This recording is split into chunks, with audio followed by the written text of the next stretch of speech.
এভাবেও ফিরে আসা যায়। পেনাল্টি মিসের পর যখন উল্টো পথে হাঁটছিল সবকিছু, সবাই যখন ভেবেছিল রূপকথার শেষ, লিওনেল মেসি সেখান থেকেই লিখলেন নতুন ইতিহাস। পেনাল্টি মিসের হতাশা ভুলের রেকর্ড কামব্যাকে আর্জেন্টিনাকে জেতালেন খাদের কিনারা থেকে।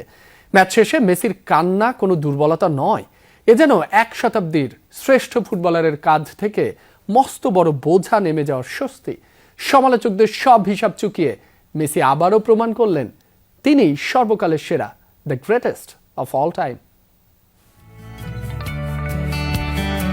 লিওনেল মেসি এর আগে কতবার কেঁদেছেন। এই কান্নার মাহাত্ম্য আলাদা। ম্যাচের ৭৮ মিনিট পর্যন্ত যা মনে হচ্ছিল অসম্ভব, পরের ১০ মিনিটেই সেটা সম্ভব করলেন মেসি অ্যান্ড কোং। এই কান্নাটাই কাঁধ থেকে বোঝা নামার, এই কান্নাটাই অনেক কিছুর জবাবের। ম্যাচ শেষে লিওনেল মেসিকে কাঁধে তুললেন সতীর্থরা, সেটাই তো স্বাভাবিক। বিদায় ঘণ্টা বাজা যখন ছিল সময়ের অপেক্ষা, এই মেসি ম্যাজিকেই তো শেষ আটে আর্জেন্টিনা। ম্যাচের প্রথমার্ধেই পেনাল্টি মিস করলেন মেসি। ২-০ গোলে পিছিয়ে থেকে সমতায় যখন ফিরলেন, সেই গোলটাও এলো মেসির পাস থেকে। প্রথম গোলের অ্যাসিস্টও একজন লিওনেল আন্দ্রেস মেসির।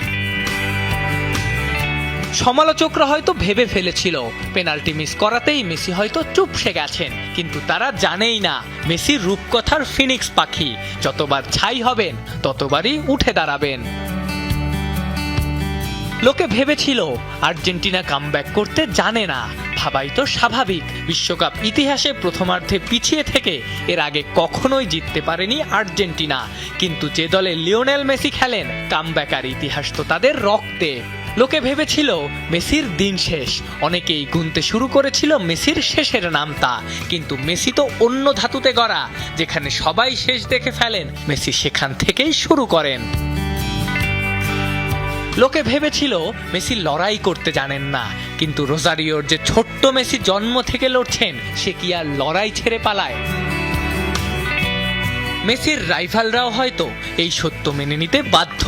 Messi the greatest of all time, the man, the myth, the legend. Afnan Piyal, Jamuna sports.